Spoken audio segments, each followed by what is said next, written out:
Bueno, queridos estudiantes, otro año más de Ciencias Básicas aplicada al diseño. Este va a ser el primer video de unos tantos que vamos a ir pasando a lo largo de este año 2021.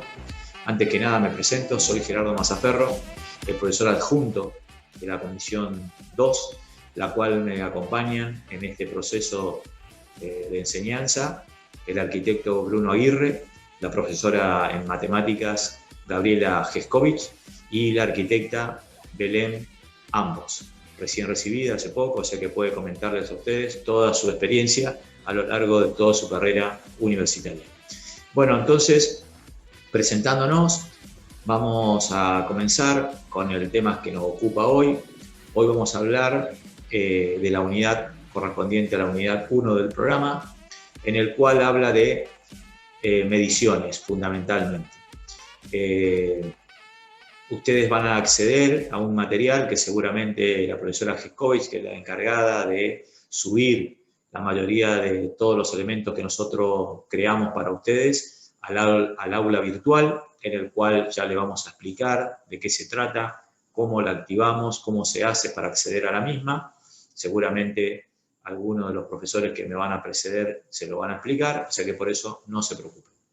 Así que yo, para comenzar la clase de hoy, del tema que nos ocupa, voy a proceder a compartir el apunte de teoría que corresponde a este justamente tema. Entonces, el tema que hoy nos ocupa, que es el tema de medición, y iremos avanzando los temas a medida que vayan surgiendo en esta teoría.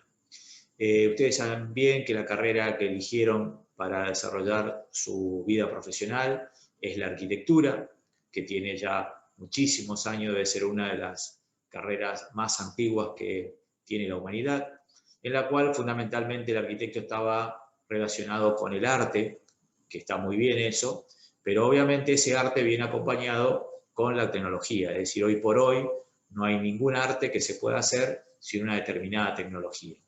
Y generalmente el arquitecto está preparado para diseñar cualquier tipo de objeto, desde un rascacielos hasta una pequeña cosa que podría ser un utensilio de cocina. Entonces, para eso necesitamos medidas, para eso necesitamos medición, sabemos el objeto que vamos a trabajar y cómo se mide ese objeto, y para ello tenemos que hablar de medida. Entonces vamos a dar el concepto de medición o de medir, que es justamente lo que está ahí en el apunte, resaltado en negrita, que dice que medir es comparar una cierta cantidad de magnitud, que la vamos a llamar X, con otra cantidad de la misma especie considerada como unidad.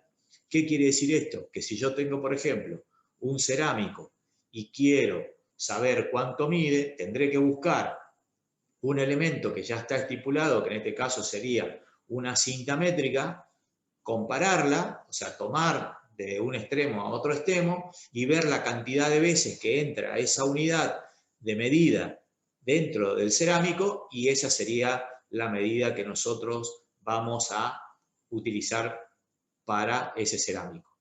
Ahora bien, obviamente que las unidades ya están estipuladas, porque si no, cada hombre, cada ser humano tendría una unidad determinada, esto sería un caos total, porque no lo podríamos entender.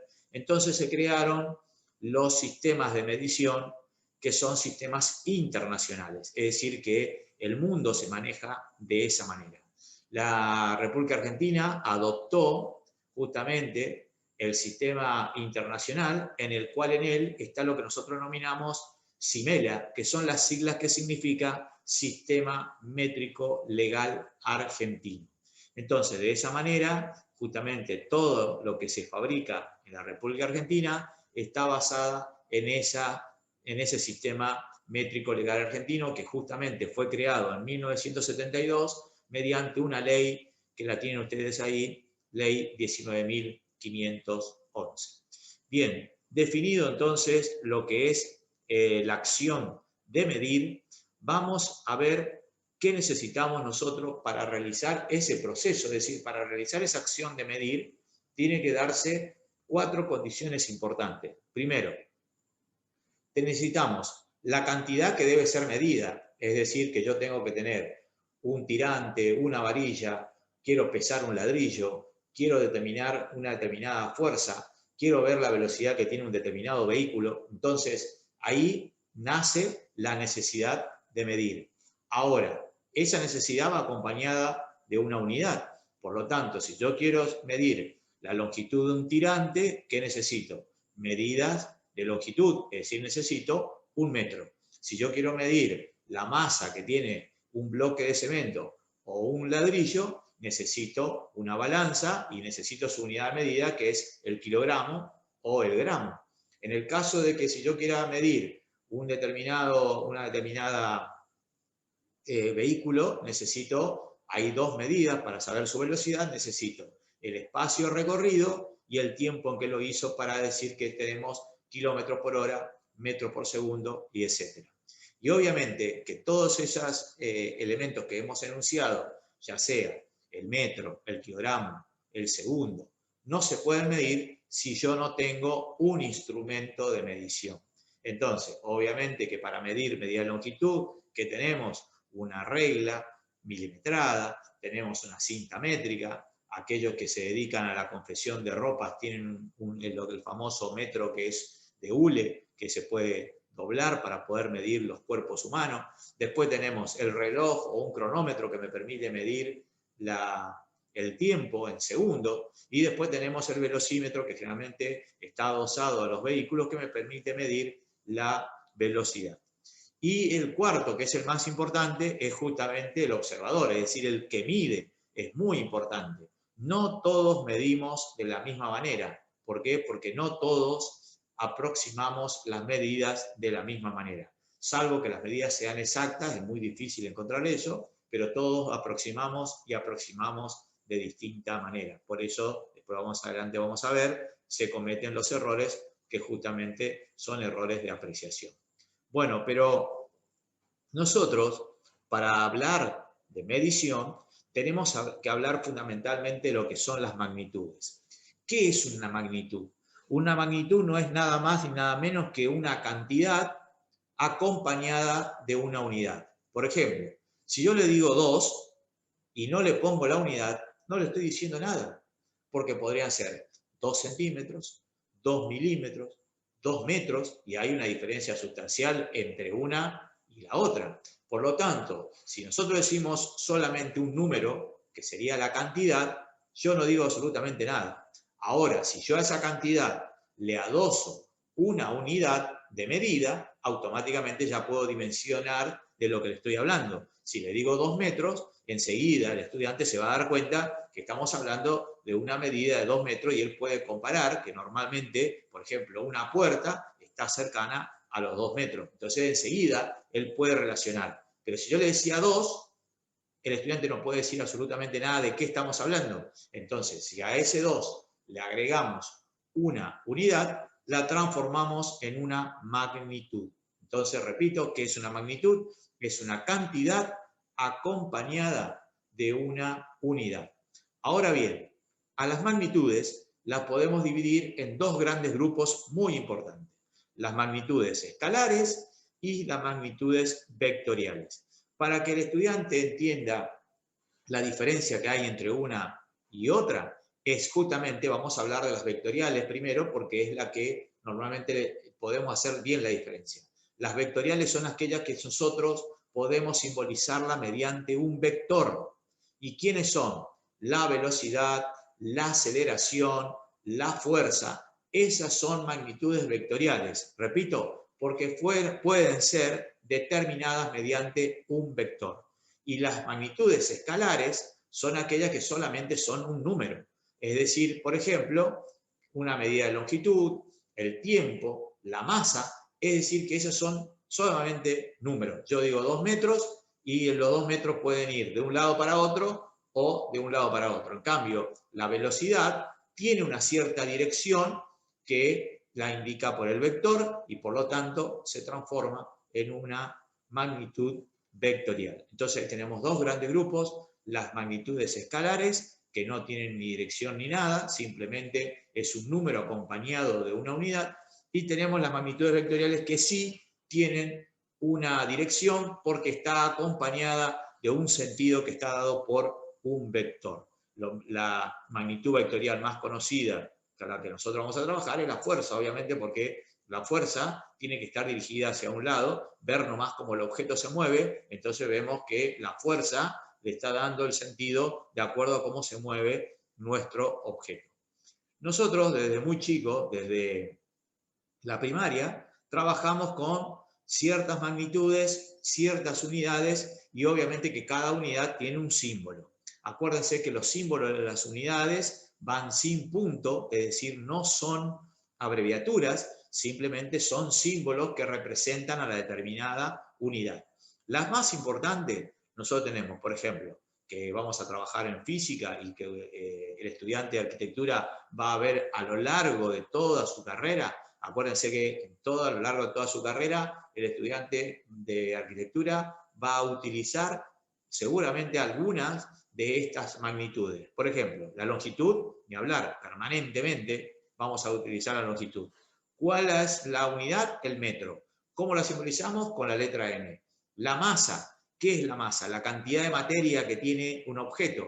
Entonces se mide en kilogramos y obviamente que su símbolo es la K con la G, que está abreviado kilogramo. El tiempo se mide en segundos, la letra que se usa para su símbolo es la S, la intensidad de corriente eléctrica, aquellos que han ido a una escuela técnica saben de qué estoy hablando, es decir, es el ampere y se designa con la letra A mayúscula. Van a ver que todos los objetos de electricidad tienen adosado la cantidad de amper que aguanta una determinada, por ejemplo, una llave térmica, por ejemplo, tiene 10 amper, 20 amper, entonces eso seguramente cuando den instalaciones eléctricas lo van a ver.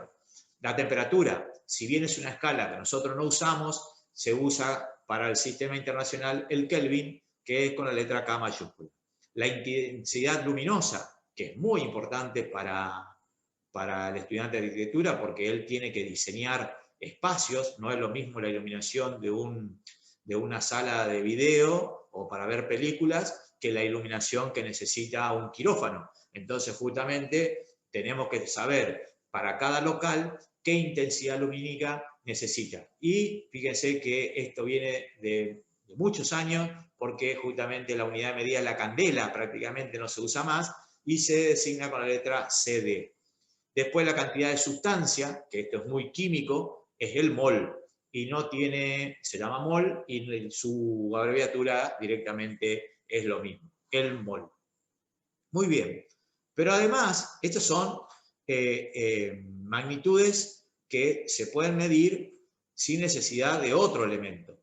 Pero cuando ya queremos medir otra magnitud, como la fuerza, como la superficie, la velocidad, ya se necesita un par de unidades. Es decir, por ejemplo, la fuerza está hecha por la masa, por la aceleración. Entonces tenemos la unidad de la masa y la unidad de la aceleración. Y eso se transforma en el newton. El newton se designa con la letra N. Lo mismo sucede con la superficie. La superficie de un cuadrado, por ejemplo, es L por L, o sea, sería M por M. Entonces tendríamos metro cuadrado. Es decir, ya hay dos unidades involucradas. La velocidad lo mismo, es metro por segundo, el volumen metro cúbico, el trabajo que es fuerza por distancia, vamos a ver más adelante, se mide como un newton por metro, eso se transforma en joule y el joule, su símbolo es la J. La presión, que es newton sobre metro, se llama pascal y se designa con el símbolo PA.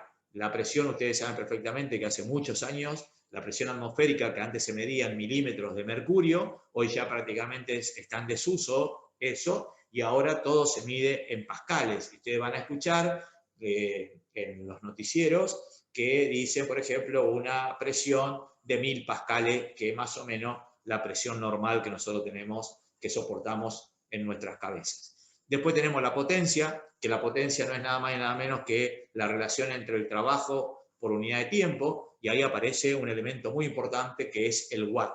El watt, su símbolo es la W, La frecuencia es el hertz, la frecuencia es la cantidad de ondas que se producen en un cierto periodo, eso se llama frecuencia, y esto tiene mucho que ver con la electrónica e inclusive tiene mucho que ver con el sonido. El sonido es una onda electromagnética que también son sinusoidales y también se mide en frecuencia y su medición es el hertz y ustedes tienen Hz.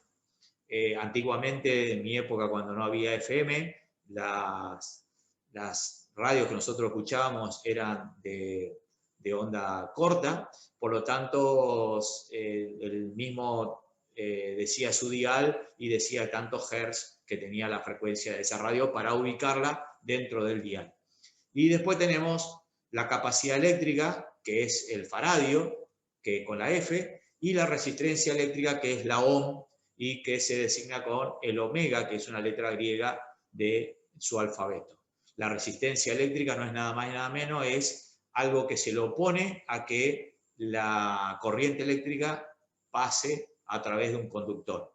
Cuanto más resistencia hay, obviamente que se producen algunos cambios y eso se puede calcular mediante una fórmula y su unidad es el ohm. Siguiendo con los temas que corresponden a la unidad 1, vamos a un tema que lo que se conoce con el nombre de cifra significativa. Entonces ustedes pueden leer perfectamente ahí, dice que como la precisión de los aparatos de medida es limitada, es decir, que no podemos medir todo exactamente, los números de dígitos válidos en una medición también es limitado. Esos dígitos válidos se denominan cifras significativas. Entonces vamos directamente a qué tenemos que tener en cuenta para indicar qué es una cifra significativa. Por ejemplo, se tienen que tener en cuenta 4 elementos importantes que es lo que vamos a dar a conocer y voy a tratar de explicarle de qué se trata. Dice, los dígitos diferentes de 0 son siempre significativos. Es decir, que del 1 al 9, todos esos números son siempre significativos. Ahora, ¿qué pasa con el 0? Los ceros finales después del punto decimal, son significativos. Ustedes pueden apreciar, acá tenemos un ejemplo, fíjense estos dos números que están acá, estas dos, 3 y 4, seguro son cifras significativas, ¿por qué? Porque son distintos de 0. Pero estos dos, que son ceros, pero están después del número significativo, son justamente cifras significativas. Es decir, que para nosotros la cifra significativa que tendría este número sería 4.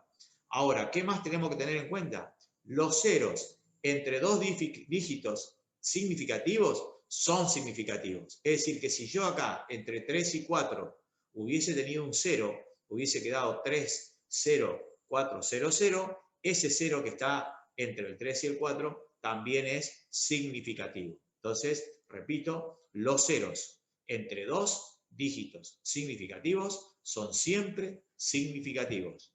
Y la cuarta situación que se nos puede plantear es que los ceros empleados únicamente para ubicar el punto decimal no son significativos. Es decir, que estos 4 ceros que están delante del 3 no son significativos, porque solamente nos están indicando la posición que tienen estos números, que son cifras significativas, respecto de la parte decimal. Es decir, que si a nosotros nos preguntan cuántas cifras significativas tiene este número que está acá de ejemplo, tendríamos que decir que solamente tiene 4 cifras significativas. Después, cuando tengamos que hacer el práctico correspondiente a este tema, creo que va a quedar un poco más claro. Bien, y ahora pasamos a algo muy, pero muy importante en física, que son los errores de medición. Obviamente que cuando uno toma una medida, todo va a depender de muchas variables. Primero, de la experiencia del que mide, o sea, si es un novato o si es una persona experimentada. Inclusive hay personas experimentadas que con solo ver ya saben aproximadamente cuánto va a medir lo que el objeto al cual va a ser sujeto a medición. O sea que esa es una de las situaciones que influyen en la medición. Después el instrumento. No es lo mismo medir con un láser, por ejemplo, que es ahora está muy de moda en la arquitectura, para lugares que no se pueden acceder, se pueden medir con láser, e inclusive los agrimensores usan el láser para medir los campos, o sea que eso es una medida mucho más exacta que lo que se hacía antes con una cinta. Es decir, una cinta métrica seguramente se va a cometer un error mucho más grosero que el que se comete con una medición hecha con láser en las medidas de longitud. Lo mismo sucede, hay medidas de pesas y otras medidas que son pesas, por ejemplo, lo que pesan el oro, esas son medidas con un elemento de precisión casi exacta. Y después tenemos también el tiempo. El tiempo influye muchísimo. Influye la temperatura. No es lo mismo medir en verano con una dilatación. No es lo mismo medir en el invierno que hay contracción. Es decir, que hay una modificación y en la medida. Y al ver una modificación en la medida, se producen los errores. Algunos errores se pueden corregir y otros errores no se pueden corregir. Nosotros vamos a ver de qué manera podemos calcular los errores. Pero primero lo vamos a clasificar. Es decir, tenemos tres tipos de error. El error sistemático, el error de apreciación y el error casual.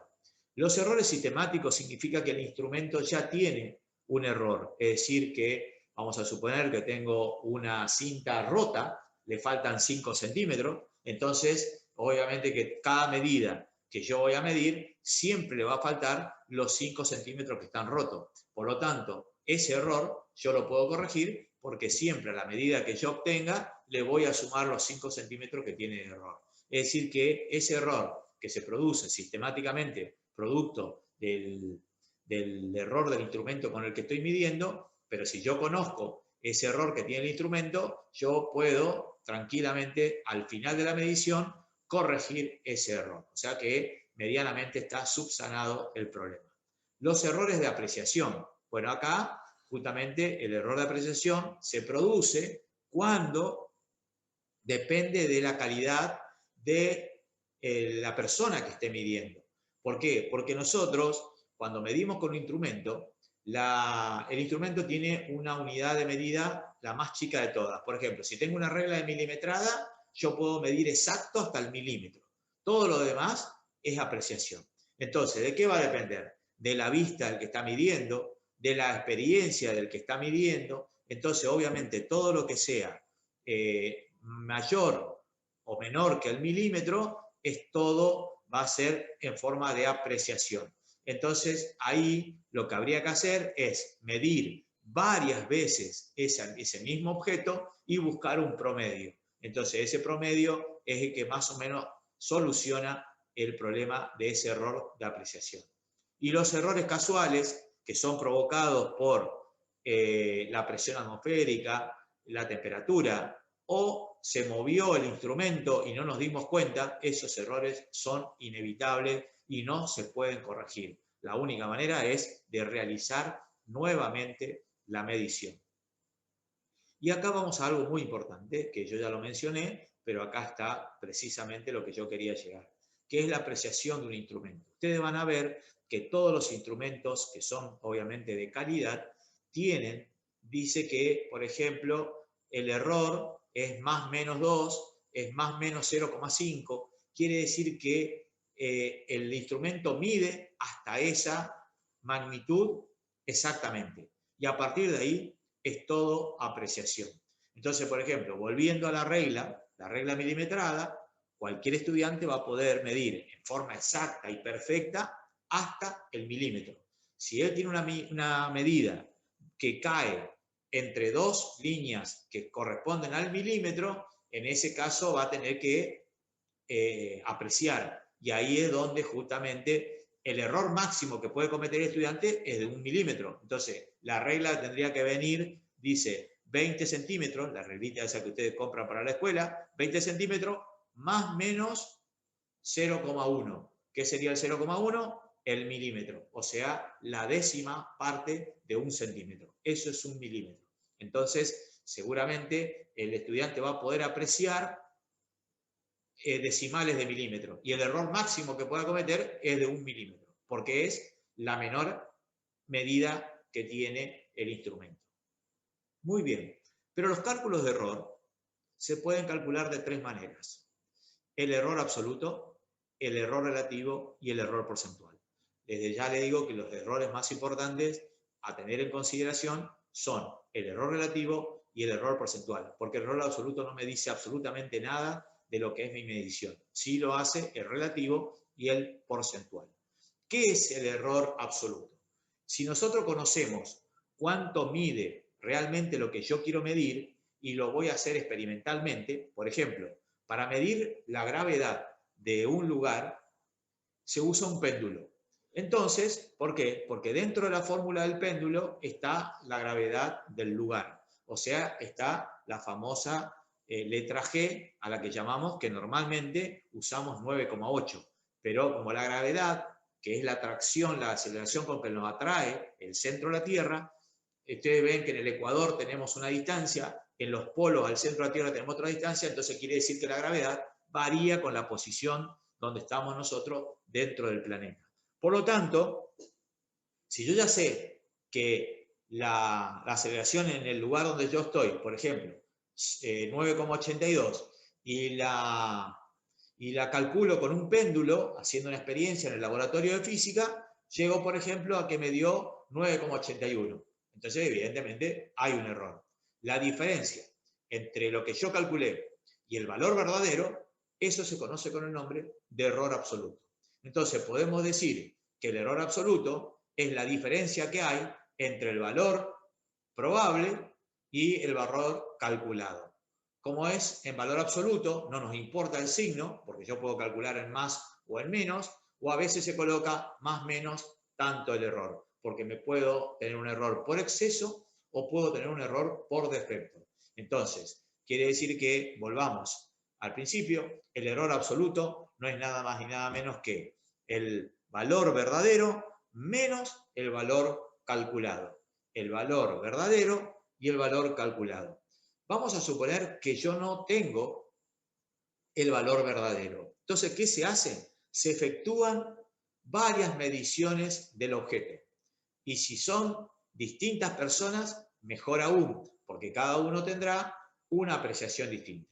Una vez que el estudiante tiene todas las mediciones, vamos a suponer que hicimos 20 mediciones del objeto, lo que hacemos es sumarlas a las 20 mediciones y dividirla por 20. Y yo que obtengo ahí un promedio de todas las mediciones. Y eso es lo que vamos a tomar como valor probable. Y ese valor probable, que es el promedio de todas las mediciones, al hacer la resta por cada una de las mediciones, obtendríamos el error absoluto de cada una de esas mediciones. Entonces, justamente en ese caso, al no tener nosotros el valor exacto de lo que estamos midiendo, se efectúan varias medidas y entonces la sumamos y se la divide por la cantidad de mediciones que hicimos. Eso se conoce en estadística como la media aritmética, es decir, la suma de todas las mediciones dividido el número de mediciones. Muy bien, si ese error absoluto que nosotros teníamos lo dividíamos o lo dividimos por el valor probable, obtenemos lo que se llama el error relativo. ¿Y qué es el error relativo? Es la distribución, escuchen bien, es la distribución del error absoluto a lo largo de toda la medición. ¿Por qué? Porque justamente, y ese es el verdadero valor del error, porque si ese valor del error relativo es un número pequeño, quiere decir que mi medición fue casi perfecta. Ahora, si el error relativo me da un valor muy grande, quiere decir que tengo que volver a comenzar la medición nuevamente porque evidentemente ese error es muy grosero y no me sirve esa medida para yo utilizarla en lo que estoy trabajando. Y el error porcentual no es nada más ni nada menos que el error relativo multiplicado por 100. O sea, se mide en porcentaje. Por eso se lo multiplica por 100, pero es exactamente lo mismo que el error relativo. Entonces, repito, el error porcentual no es nada más ni nada menos que el error relativo multiplicado por 100. Entonces, recapitulando, ¿qué es el error absoluto? Es la diferencia que existe entre el valor verdadero menos el valor calculado. Si yo no tengo el valor verdadero, lo que se hace es obtener varias mediciones de esa medida o de ese objeto, dividirla por la cantidad de mediciones y yo obtengo ahí lo que se conoce con el nombre de valor probable. Y entonces ese valor probable lo uso como valor verdadero. Entonces de esa manera yo puedo calcular el error absoluto de cada una de las mediciones que yo hice. Y ese error absoluto dividido el valor probable o el valor verdadero, lo que yo obtengo lo que se conoce con el nombre de error relativo. ¿Y qué es el error relativo? Es la distribución del error absoluto a lo largo de toda la medición. Y tiene que ser un número pequeño. Cuando más pequeño es el error relativo, más exacta es la medición. Y si yo ese error relativo lo multiplico por 100, no hago más que obtener el error porcentual, que son esos tres tipos de errores con los que nosotros vamos a trabajar en el práctico. Por eso, justamente acá hay un ejemplo de, se han tomado 5 tiempos de un atleta que corre una determinada distancia y colocaron 5 cronometradores, cada uno con un respectivo cronómetro, y bueno, cuando sonó la pistola de inicio de la carrera, cada uno apretó el cronómetro y tomó los tiempos. Obviamente que ninguno de los tiempos, ustedes pueden observar, ninguno de los tiempos son exactamente iguales. Entonces, ¿qué se tuvo que hacer? Sumar los 5 tiempos, dividirlo por 5 y se obtuvo lo que se denomina un valor probable. Es decir, que 56,2 segundos es lo que nosotros consideramos como valor probable. Y a partir de ahí, haciendo la resta con cada uno de las medidas de cada uno de los cronometradores, vemos justamente los errores absolutos de cada uno. ¿Estamos? Bien, esto lo vamos a ver entonces en mayor profundidad cuando hagamos el práctico correspondiente para la clase de hoy. Desde ya, muchísimas gracias por la atención y vamos a ver cómo podemos resolver los ejercicios prácticos de esta unidad. Hasta luego y hasta los próximos videos.